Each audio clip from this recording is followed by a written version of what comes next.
the morning in a warm winter sun, on a long hard ride to Corryong we run.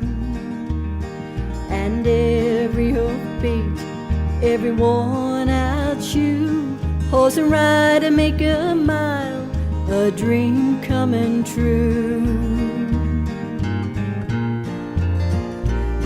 A trail of dreams down the road I follow, wish me luck on my way. And as I journey long over hill and hollow, please remember me till we meet again somewhere on the trail of dreams. Feel the rain on my face, the wind in my hair, the sun on my shoulder, breathe the mountain air. At the end of each day, in the campfire light, we'll wish upon a star as the embers spin high. A trail of dreams down the road I follow, wish me luck on my way. And as I journey long over hill and hollow, please remember me till we meet again somewhere on the trail of dreams.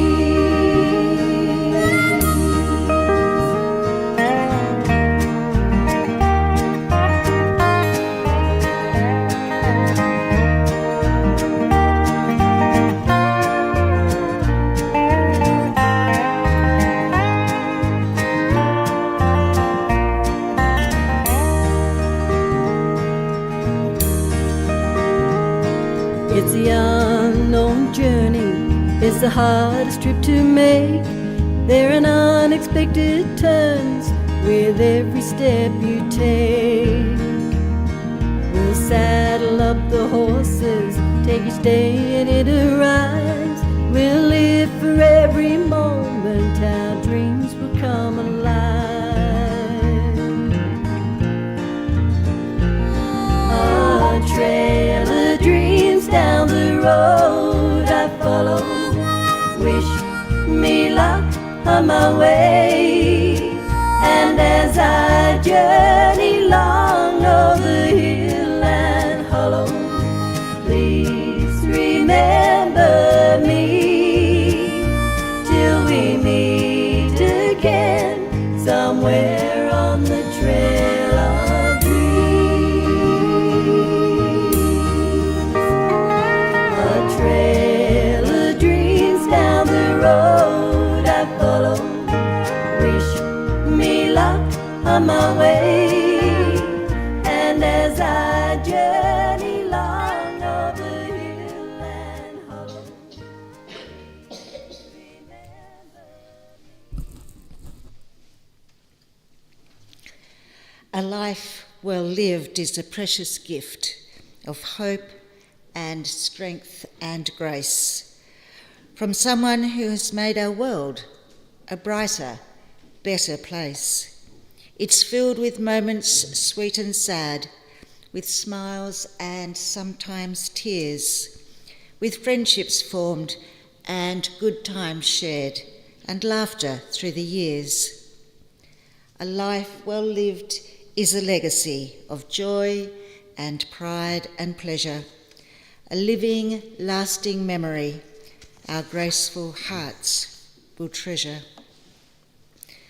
A life well lived indeed.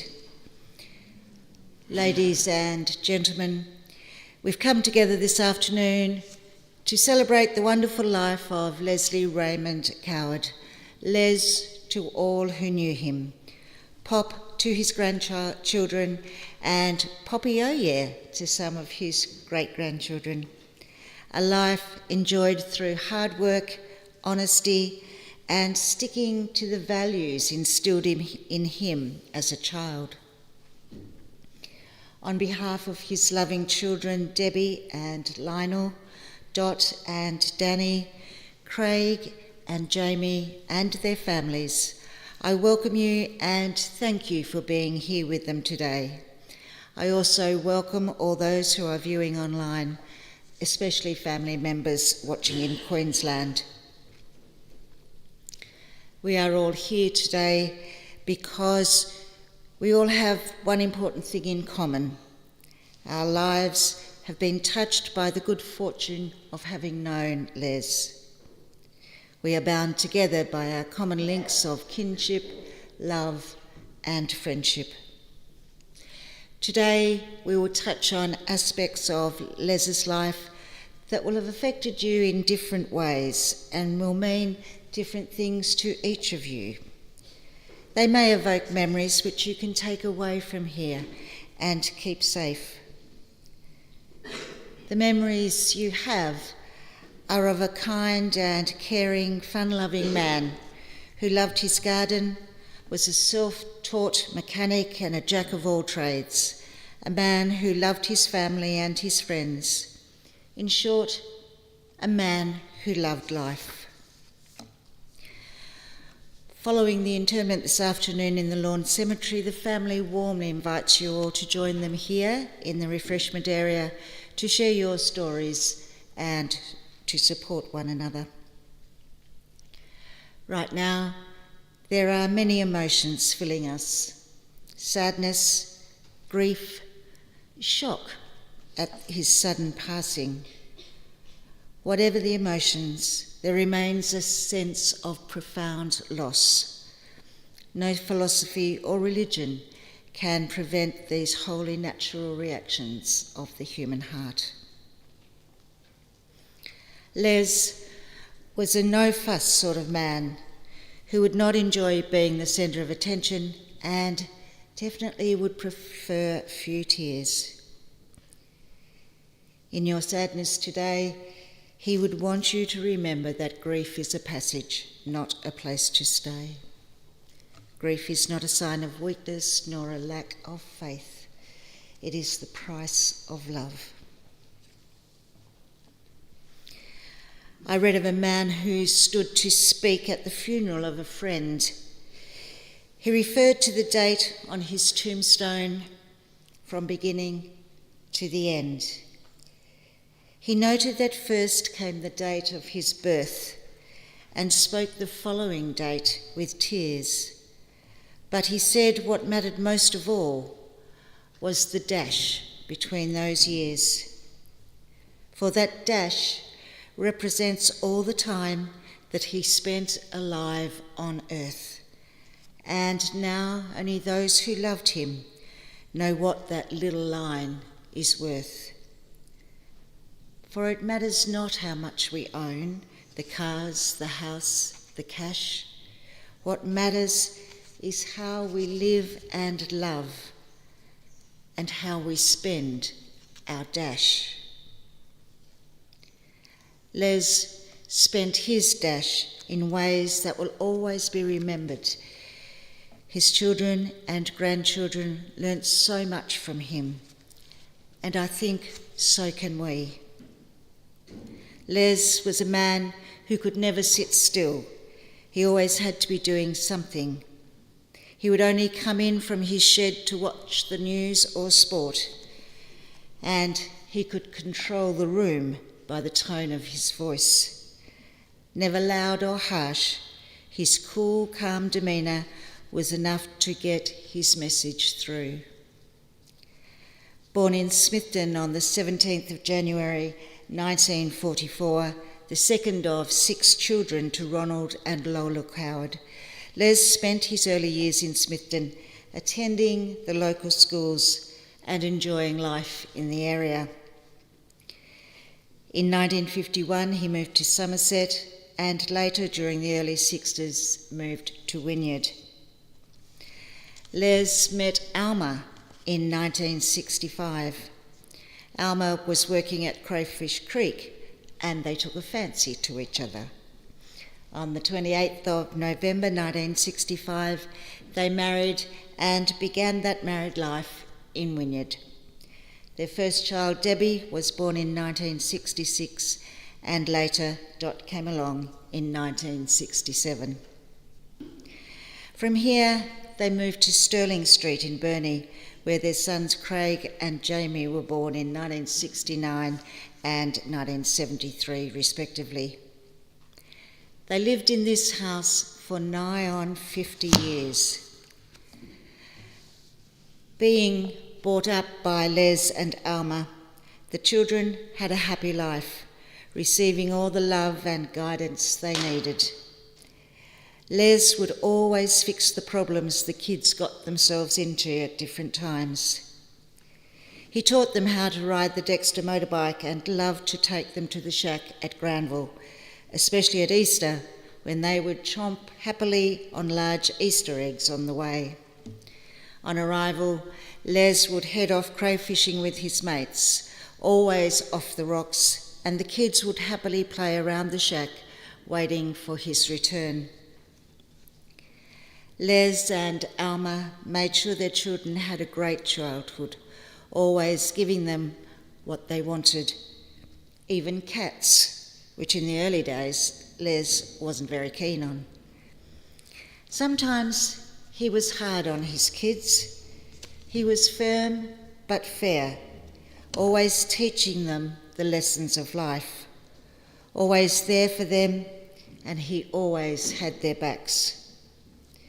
Always quick with advice, Les supported his kids in everything they chose to do, the girls baton twirling and the boys to mini-league. He coached them and instilled the values of being in a team and the commitment that took. From this, they learnt total respect for themselves and for others.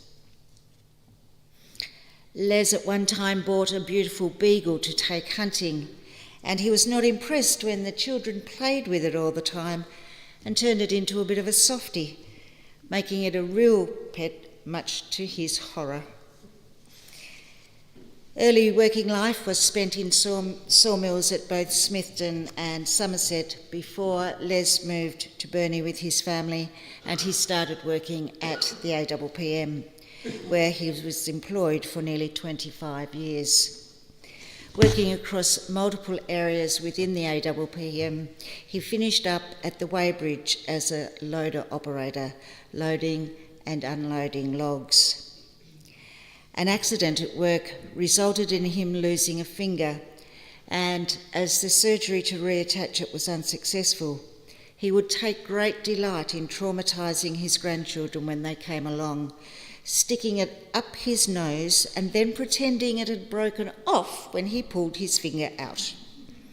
He had a great sense of humour, and he loved to amuse everyone.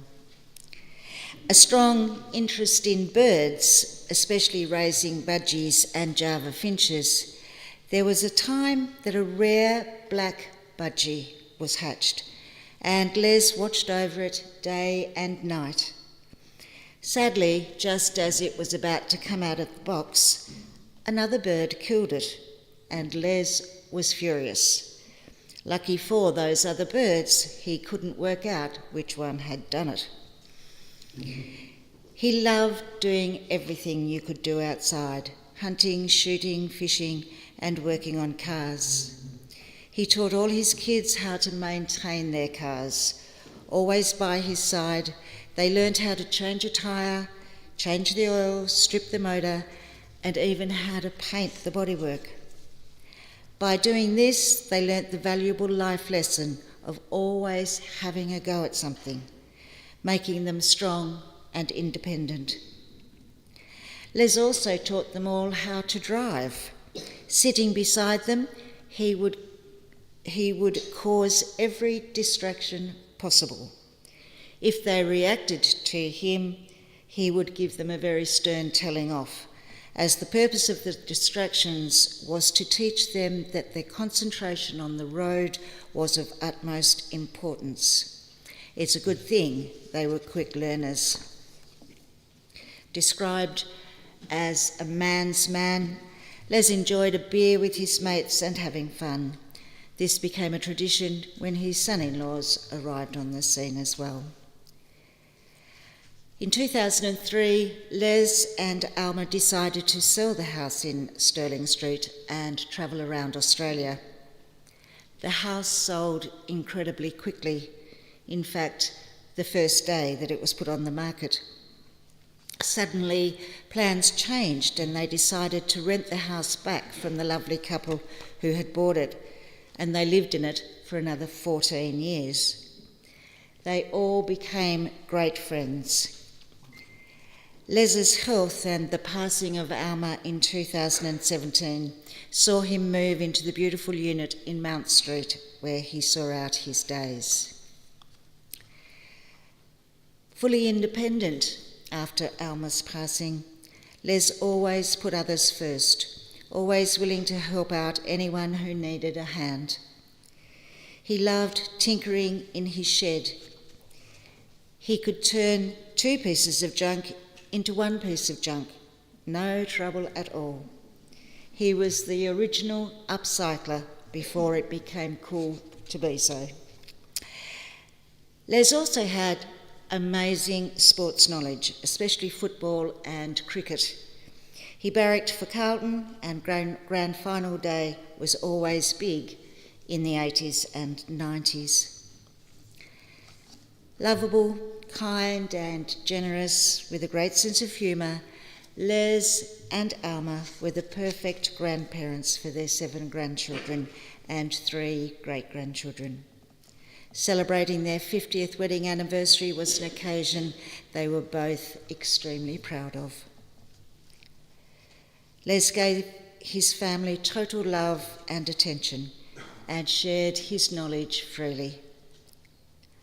To his family, he was as close to perfect as anyone could be, and they were so proud to call him their dad. Sadly, Les passed peacefully on Saturday, June the 17th, after a short stay in hospital. He will be forever in our hearts and will be greatly missed. Sleep peacefully, Les. Your work here is done.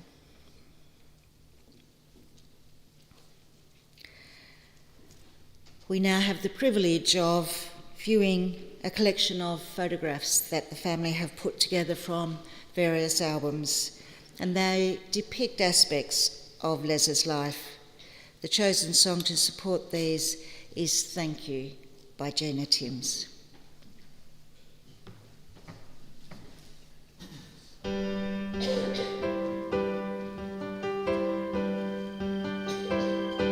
You said your vows all those years ago. If you only knew what you now know, was the bond of love gonna be enough? 'Cause the past few years you've done it tough. When the doctor said the news is bad, he said let's be strong and enjoy what we have. He cared for our dad for the rest of his life. He was your best friend and you his loving wife. Thank you just doesn't seem enough. It's not fair that things got so wrong. You had to say goodbye before your love was done. I'm honored to tell the world this woman, she's my mom. Your teddy bear fought so hard to stay, but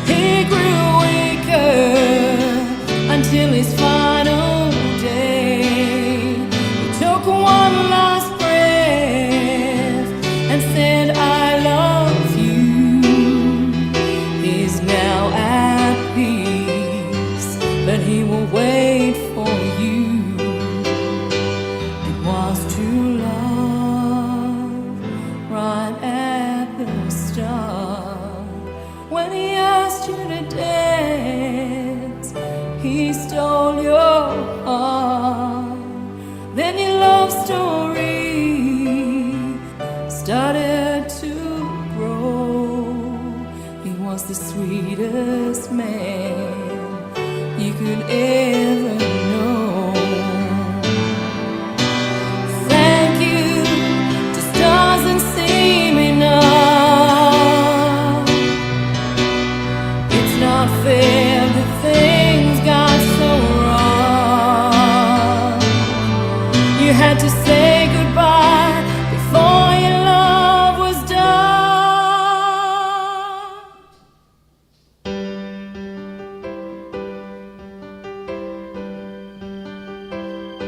You said your vows all those years ago.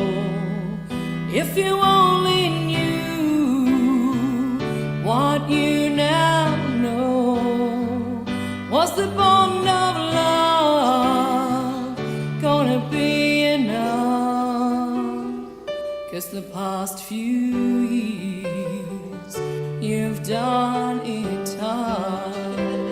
When the doctor said the news is bad, you said let's be strong and enjoy what we have. You cared for our dad for the rest of his life. He was your best friend and you his loving wife. Thank you just doesn't seem enough. It's not fair that things got so wrong. You had to say goodbye before your love was done. I'm honored to tell the world, this woman, she's my mom. Your teddy bear fought so hard to stay, but he grew weaker until his final day. He took one last breath and said, I love you. He's now at peace, but he will wait for you. It was true love right at the start. When he asked you to dance, he stole your heart. Then your love story started to grow. He was the sweetest man you could ever know. Thank you just doesn't seem enough.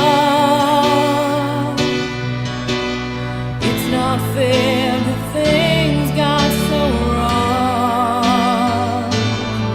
You had to say goodbye before your love was done.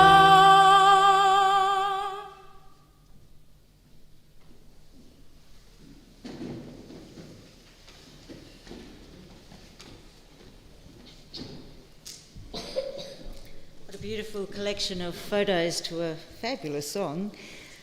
Great memories to hold forever.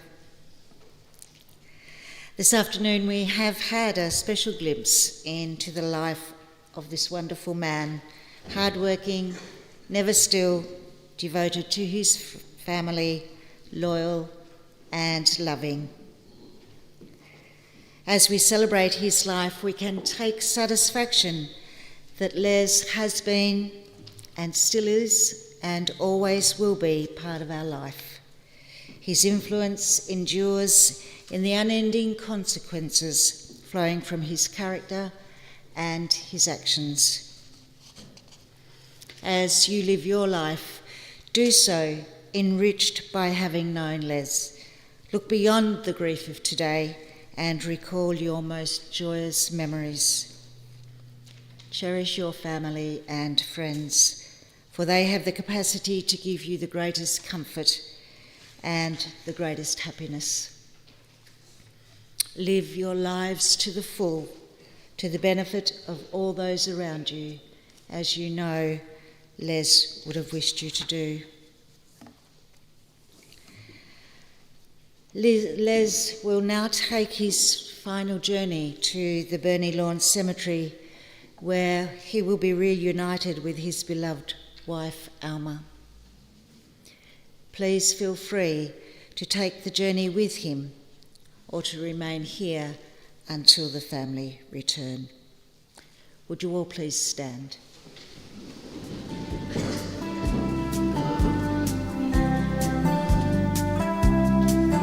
Last night we brought the children by to visit their grandpa, and it's plain to see they're truly part of him. And while we were there, their grandma took out some old photographs. Man, he sure looked a lot like me back then. I'm seeing my father in me. I guess that's how it's meant to be. And I find more and more like him each day. I notice I walk the way he walks. I notice I talk the way he talks. I'm starting to see my father.